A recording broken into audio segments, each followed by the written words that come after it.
everybody is out for money. Politicians just want yours as well.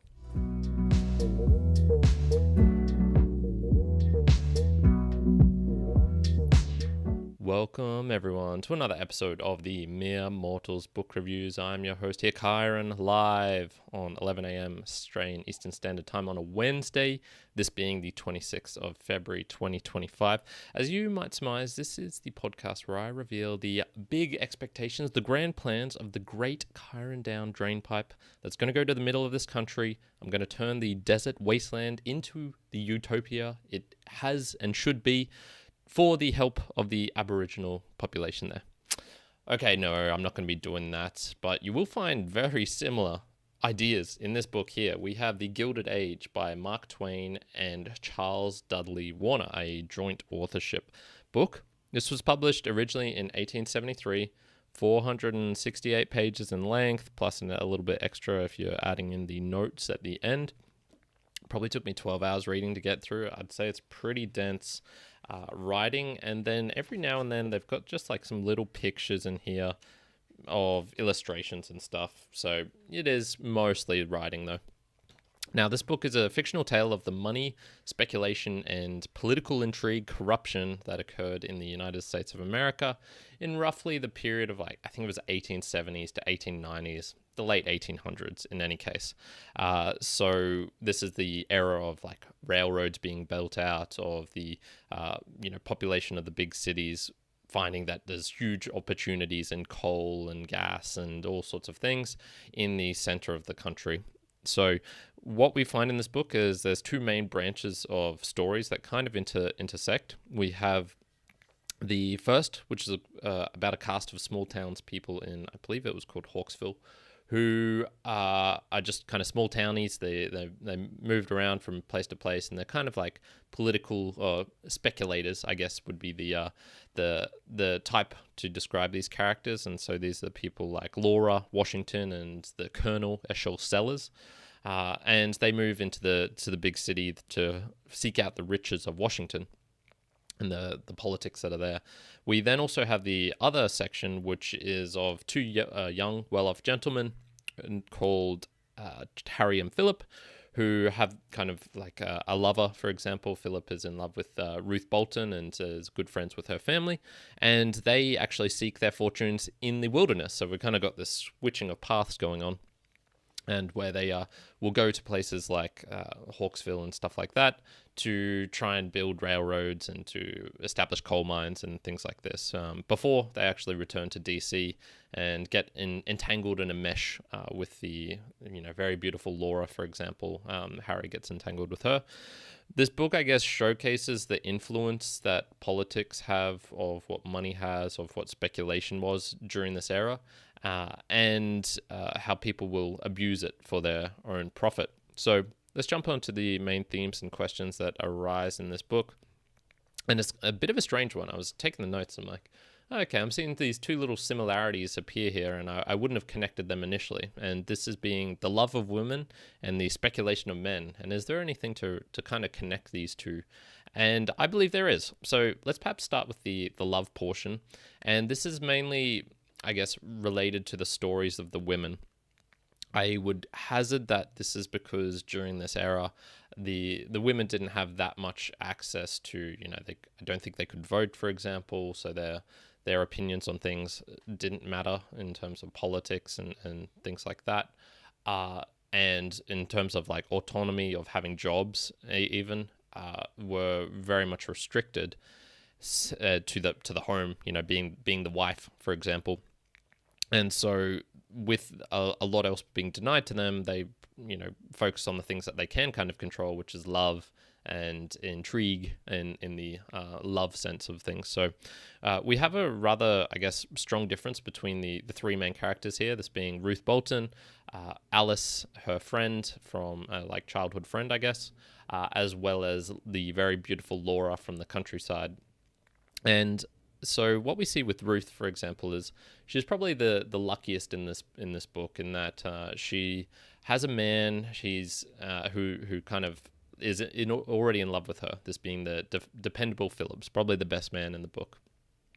And what we see is that she kind of spurns his love for her, and just plays around with it, kind of puts it to the side, scoffs at it, scorns it in even some cases.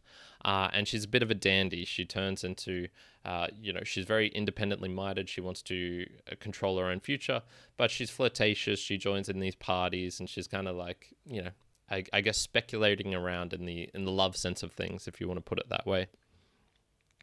So she joins society, and eventually, I guess she finds some hardships with her family, and she actually needs to kind of work quite a lot hard. The brutal reality of life somewhat touches her, and because of the decisions she's made, she needs to now work hard. Right at the end of the book, she does get kind of like a little bit of a lucky break, and she's manages just to survive an illness.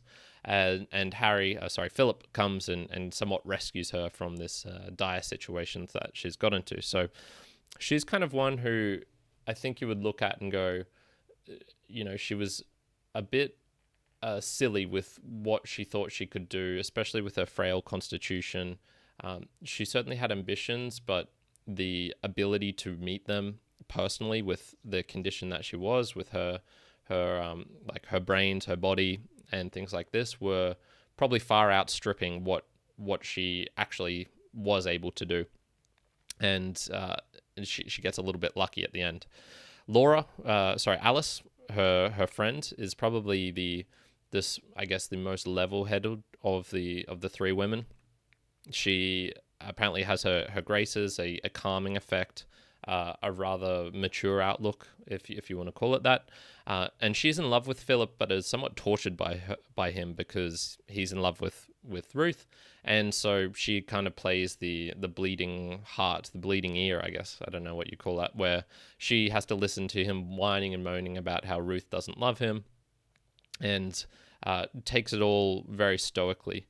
The thing with her, I guess, is she kind of forces herself into this position. She, one, doesn't have the decisiveness to tell him that she actually is in love with him, or to at the very least stop talking about his love for someone else, which is hurting her. And she also lacks the decisiveness or the intuitiveness to go out and find another prospect. So she kind of is in this weird realm where you look at her and you go, she's a smart woman, she's capable, she has the very appealing characteristics of things that would make her successful in life, yet she makes some bad decisions in just that she keeps returning to the same person, or he returns to her, but she kind of is doing something stupid, and I would hazard that she knows that this is the case as well, yet she continually does it. I guess it's funny. We'll compare the next section later as to comparing this with speculators. She somewhat has equal qualities to Laura in many respects in terms of how she could turn out.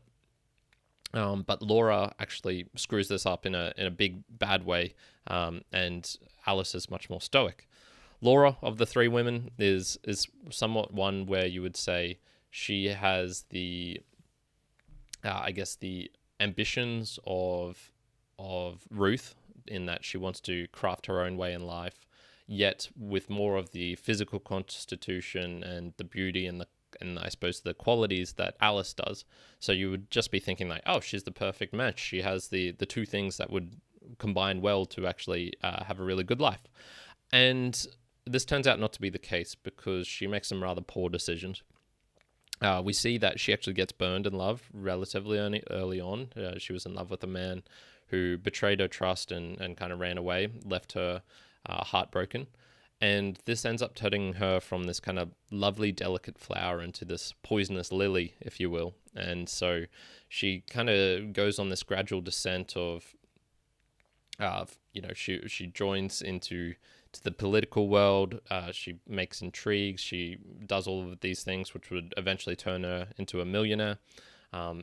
Because her father owned a lot of property, but it was kind of useless property. But through the wheelings and dealings in Washington, in DC, she manages to create this university bill, which would buy up all of this land and then therefore make her obscenely rich. And what actually happens though is she can't let go of this past burn. She meets the man again and ends up taking his life, and her kind of delusions end up catching up with her in that her bad decisions, even though she has the guile, the craftiness to continue this and to trick people and to get what she wants out of life, it ends up just catching up with her in a very horrid way right at the end, especially where she gets publicly humiliated and ends up making a rather bad decision for herself right at the end. So we've got these three women and they're kind of like descriptions of them. And I think it's really fun right now to compare them to the three types of men, which we also see in this book. And they don't deal in the realm of love. They deal in the realm of cold, hard cash, boy. We need some money in here. And these are what I would just call speculators as a term in general, but they come into a couple of different camps. So comparing Ruth here to this first camp, are the kind of like pure, they're purish, they're rather kind of thoughtless people, and this would be Harry, aka Henry Briars, as well as the Colonel Sellers, who differences in these two men. The colonel is from the countryside, but he just talks up a big game, has all these aspirations, things that he wants to do, is always chatting.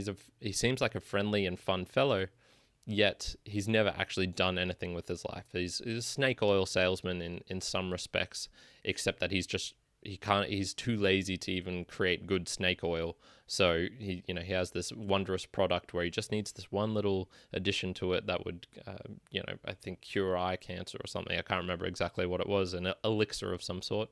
And Harry is very much the same in that charming young man, except he's from a well-educated background, still kind of poorish, and leeches off other people's money, in particular Philip. But he talks a big game. He's always got ideas. He's always got things that he's wheeling and dealing with. And they never really add anything of value other than their ideas and thoughts. And even if they did get rich, I imagine they would lose it all again pretty quickly. And this is what these guys are trying to do. They're trying to get rich quick. So they seem mostly ignorant of the game they're playing, and they lack the craft and guile to actually do well. Somewhat like Ruth, she has these ideas and aspirations, but she doesn't actually have the physical constitution or the actual abilities to see them to reality. And these two men are very much the same. There's this quote on page 192, which actually has the speculation aspect of this, and it describes them pretty well. So this man who was a speculator, a distinguished speculator in lands and mines, made this remark: "I wasn't worth a cent 2 years ago, and now I owe $2 million. Now I owe $2 million. $2 millions of dollars, to be precise, reading it correctly." So I think that describes exuberant speculation to a T. Poor, yet through their guile and craft, through their talking, their exuberance, their chattiness, they're able to dig a very big hole for themselves where people will lend them money, but it's never really theirs to own, and they can perhaps talk and do and say we're going to do things with this, but they never have that actual money themselves and can never use their money to provide something of value to the world, some utility, to actually bring that to fruition. So we have that kind, and I think they compare very nicely with Ruth. The next kind are more similar to, I guess, investors, but with a portion of gambling in them. And this would be Mr. Bolton, Philip, and perhaps even Washington, Laura's sister, into this mix. So these are the men who, they are dependable. They have actual skills. They're engineers, for example, is what Philip develops, or Washington seems to become a very able a personal assistant to a senator. And they've got some skills, but they also have this portion of them which they're like, I'm going to take a bet. I still want to get rich a little bit quick, but acknowledge, okay, I need to work hard to make that happen at the same time. So they typically won't put all their eggs into one basket, yet will probably still gamble a little bit more than they can afford to lose. If when they lose out, it's going to materially impact them and their families' lives. And this is what we see happen to Mr. Bolton, who continually, he knows that this guy, Mr. Bigler, is a fraudster of some sense, but he's always spinning a good tale, and he doesn't have the kind of courage to say no to him and say, hey, I'm not going to invest with you for X, Y, and Z reason. And Philip is somewhat the same with his love, I guess, for Ruth. He's kind of afraid to make it public and to really act decisively on this.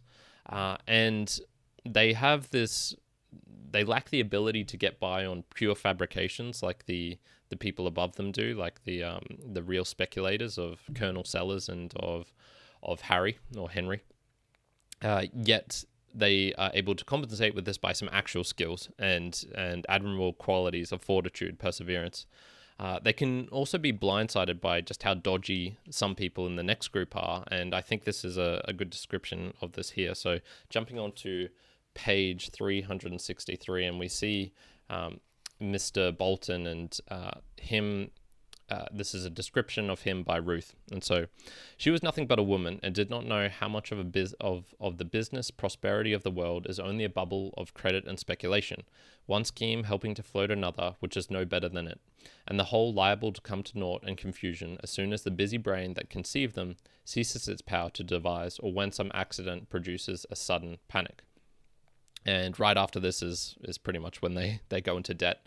And as Mr. Bolton, her father, has extended himself too far. So it shows this predicament where you can have steady, reliable people with good qualities, much like Alice, who can make some bad decisions and get themselves into kind of predicaments where they didn't expect to. It's not the worst thing in the world. Like, they're probably not going to go to the absolute poorhouse, but they can make bad decisions because of this, still little inherent part of them that wants to make it big, and to succeed quickly. Yet, if they persevere, they actually can make good decisions. And we see all three of these characters, after going through some hardships, because of their kind of silliness and letting themselves get into predicaments, they actually do make some really good decisions at the end. Philip finds the coal mine eventually that he was searching for. Mr. Bolton is rewarded for investing in Philip and his prospects and his prospecting, I guess. And even Washington, right at the end, despite not getting the get-rich-quick scheme he made, ends up making a very good decision in terms of selling the land that was the cause of a lot of his family's troubles and issues. So we see them, and they're a type. They're more investors than speculators, and I think they compare very, very nicely to Alice. And then we come on to the final, and this is, I guess, hinting at what I was talking about right at the start in terms of politics and money. And the final section, the type of person, are the hucksters and grifters, and these are the most repugnant. These would be the Senator Dilworthy of Mr. Bigler, and all of the politicians that are in this book fit into here very, very, very nicely. And these people are, I guess, they're perfectly fine with lying, with bending the truth, with being sneaky, crafty, underhanded, whilst putting on a facade of actual business acumen. They kind of have like I said, the two qualities mentioned in the other people, in that they can spin a good story like the true speculators. They have the charm and wit to do that, much like Laura did. And they also have the, I guess, dirty, underhanded nature in them to actually make some things happen, to pull the rug over these people in the middle, such as the Alices, the Phillips, and the Washingtons, and Mr. Boltons, to kind of extract money from them, and also from the public in general, through the form of the government. So what's outrageous, I guess, in this book is when they kind of become proud of their sneaky underhandedness. It's like they're proud, they work hard at being sneaky and underhanded, and they kind of want people to know about it. So there's a section where Harry gets to glimpse into the world of this when he's talking to an investor, I guess. And the investor's like, yeah, well, to get this bill through, we had to pay off this. And he's got like this full account of, of the 200,000, which you thought you were going to get. We can't send any to you because we had to pay 100,000 to the politicians, X amount to their wives, X amount to the newspapers to promote our scheme, X amount to the pastors of this church who would also glorify it and put it into good praise. And this is why actually in reality, instead of you getting 200,000, you owe us $5,000 or something like this. And so we see, and even giving influential millionaires free stock so that they have then the appearance of this being a legitimate company and things like this. What I think really irks me and disgusts me about these types of people is the justification of their wrongdoing. They know in some sense that they're doing harm to people, that they're being sneaky and underhanded, and this will end up causing harm to other people. But they have this weird way of justifying it in their own minds. And so we're going to jump on to page 259 here, where the senator is being questioned by Laura, who is diving into this realm and realizing that she has the capabilities of being like this, and learning from, I guess, her sensei, her master, the senator, her teacher. And so we get to this little bit here where Laura looked a little incredulous and the senator proceeded. And this is just after him talking about why he's going to support this type of bill. Don't misunderstand me, Laura. I don't deny that it is for the interest of all of us that this bill should go through, and it will. I have no concealments from you, but I have one principle in my public life which I should like you to keep in mind. It has always been my guide. I never push a private interest if it is not justified and ennobled by some larger public good.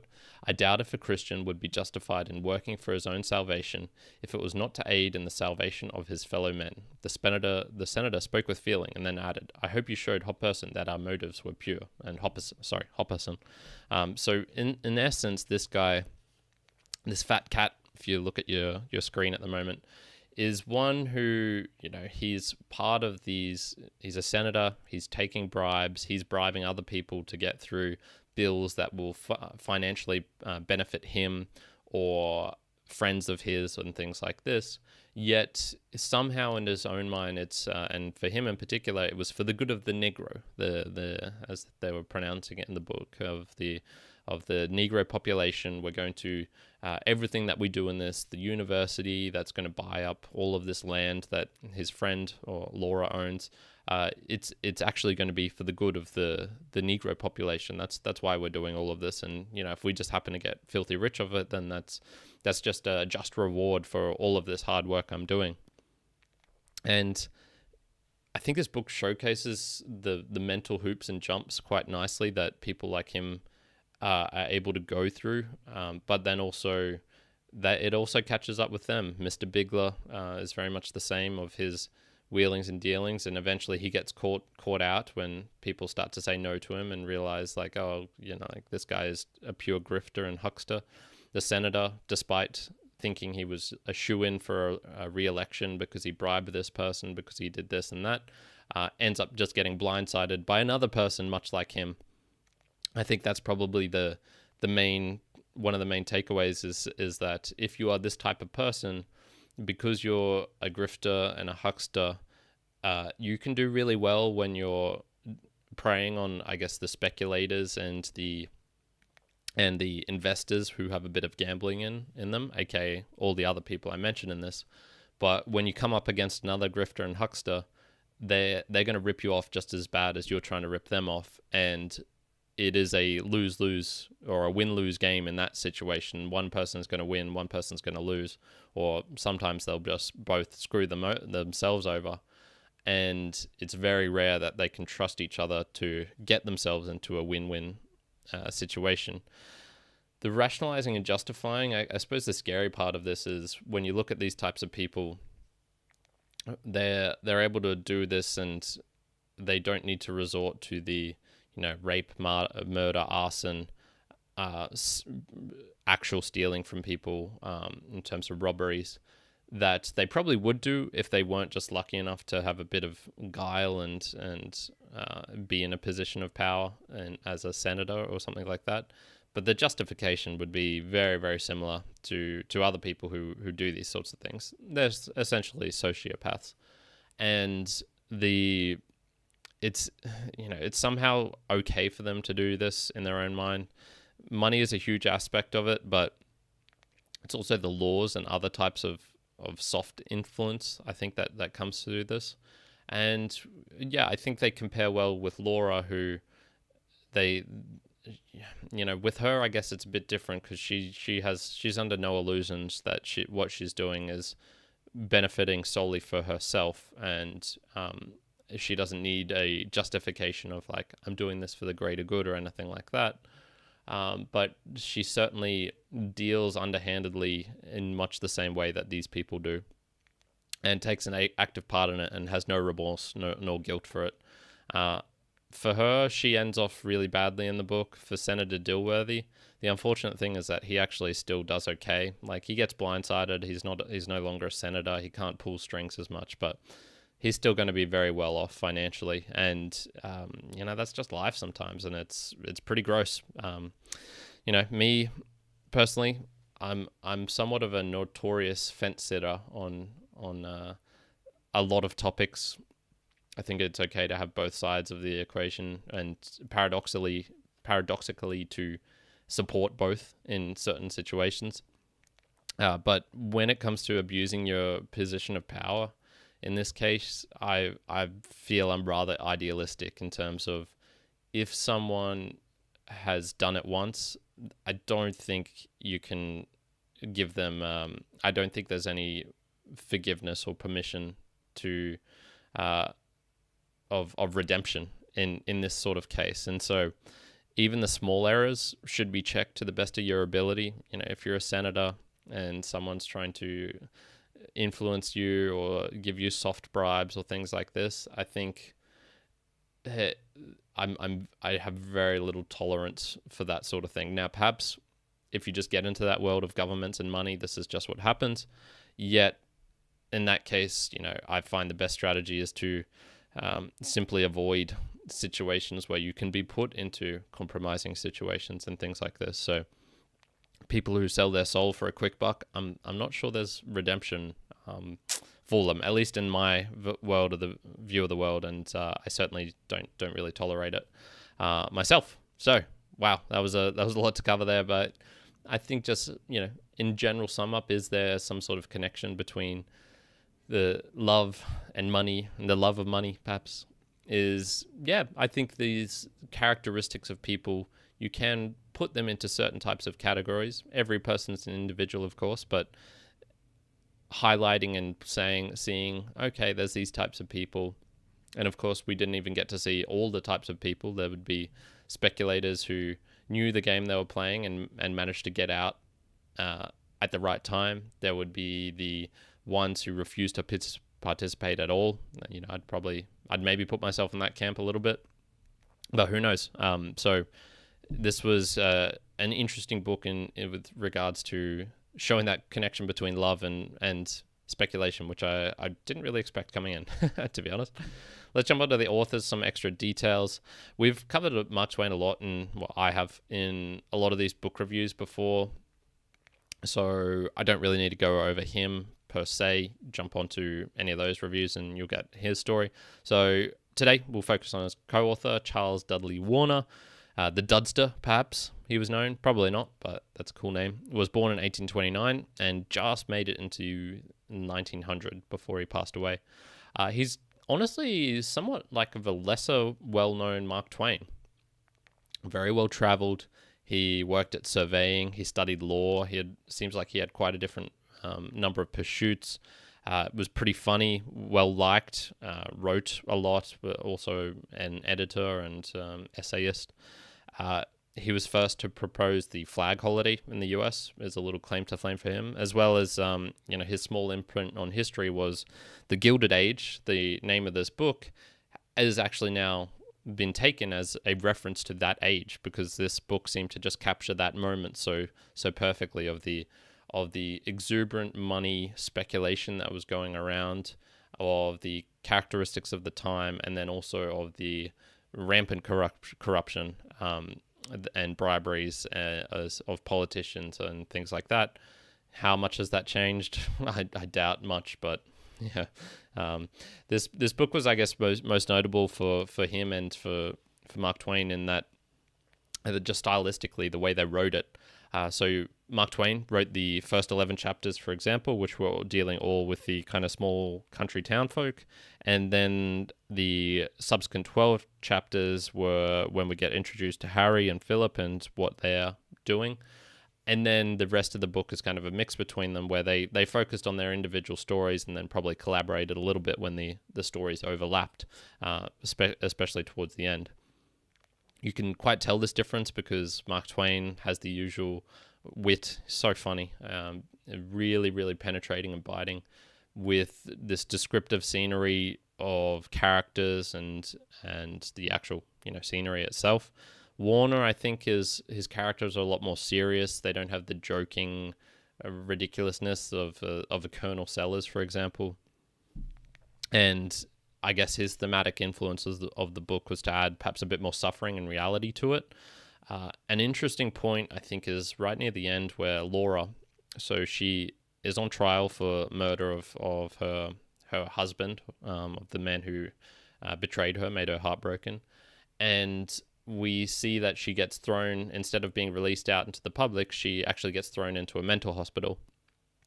And this goes on for a couple of paragraphs until the authors then jump in themselves and write in, breaking the fourth wall. And they're like, now this is what we would say in this particular circumstance, but in reality, this is what would have happened, or things like this. And it was a little bit confusing. And if I had to guess, and instead she gets set free and goes on a different path, which ends terribly for her in the same vein. And I think this would, if I had to guess, I would say this is where the two authors differed on what should be done in this scenario, and so they kind of did both. One of them wanted to have her thrown into a mental asylum for what she did. If I had to guess, I would have said this would have been the choice of Mr. Dudley Warner, who's probably a bit more realistic than Mark Twain. And Mark Twain would have wanted to have the crazy ending of her being publicly humiliated and having this rather dramatic ending, which would not have conformed to reality. I think if you kill a man in broad daylight like she did, there's very little chance of you getting away with it, per se. So I think that it meshed well, this authentic life of what would actually kind of happen with the Mark Twain propensity for exaggeration and exuberance and descriptiveness, and I actually quite liked it for that. So jumping into the final summary, similar book recommendations. Honestly, it's kind of brutal novel overall. I came in with thoughts that this would be, fun, speculation, all about the kind of Colonel Sellers and Harry jumping around, thinking we're going to do this, we're going to do that, we're going to, put the railroads here, we're going to relocate this town, we're going to do this. And whilst there is a little portion of that, instead I got the reality more of what actually did occur in this age, and how a lot of people got burnt from this exuberance and from the craziness, which was probably more the influence of Mr. Warner, as I was mentioning just before. So there's a lot of suffering. There's a lot of impoverishment of people who made poor decisions, more psychologically speaking, rather than in actual material circumstances. It's this idea of going up rapidly in wealth and then also losing it rapidly. Those ups and downs can hurt more, the loss, when you go from a big position to a small position. So even though they probably ended up roughly where they should have been in terms of material circumstances, whether that be in poverty, lower class, middle class, or upper class, the wild ride certainly, and the losses probably had a bigger impact than the wins did. So it's kind of noteworthy just how little this book has to do with speculation. and more on the wheelings and dealings behind the scenes, the maneuvering of politicians, of money creation, stealing from the public in essence, and the fraudsters, how and their lesser ilk, how they conspire. It sort of showcases how that speculators are I guess, vessels for the growth of fraud. So the seeds are actually the grifters, the hucksters, the Senator Dilworthys, and that type, and they are able to grow because of the wild exuberance of the speculators like Harry and Colonel Sellers, as well as the poor decision making of the other people who should be a bit more prudent, who should know a little bit better. So nevertheless, there's a tremendous opportunity for people in these types of ages, and that people who work hard and can actually find their wins, like Philip did right at the end of the book. Yet it was almost all for naught, because for him, his Ruth almost dies, and yes, he gets his win, but I think it's ultimately a reminder in this book is that money is nice and fun and things like this, but the actual things in life that matter, family, friends, good health, and love, are much more important than the distractions of politics, of power, of money. And so this is a rather slow burn book. It takes a while, I think, to really get into these fully fleshed out nuances, and really starts hitting heavy towards the end, which is where I've started to feel this has actually got a bit of power to it. So The Gilded Age by Mark Twain and Charles Dudley Warner, I think it's a very solid 7.5 out of 10. I quite enjoyed this book and got some good things from it. I enjoyed it. Similar books, recommendations, I guess Roughing It is probably the closest of Mark Twain's that I've read in similarity to this. But this is pretty distinct because it does have that big influence of the seriousness of Warner in it.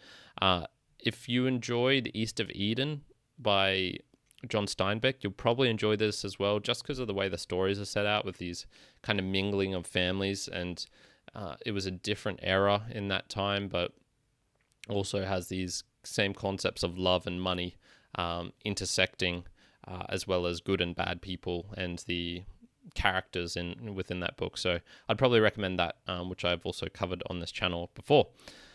Whew.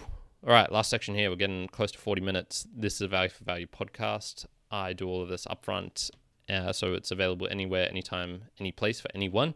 And I just would ask that for all the value that I'm providing, you just provide it back in some shape or form. Sharing it with a friend, word of mouth is super important for podcasts like this one. Give me a like, comment, letting me know what you thought of the book, what you thought of the characters, things like this, as well as giving me some book recommendations. What would you recommend that I would read, perhaps enjoy, that you would like me to read? Those are super invaluable. Reach out via any of the social links down below. And finally, you can contribute with some treasure for all of the lights, the cameras, the time that it takes to produce these. And we've got some links to a PayPal as well as on meremortalspodcast.com/support. Woo, live and what's coming up next. So I am live 11 a.m. Australian Eastern Standard Times on a Wednesday, and I will be doing that for the foreseeable future as well. What's coming up? I've got The Price of Time by Edward Chancellor. I've got, I think it's Thomas Paine's Something About Common Sense.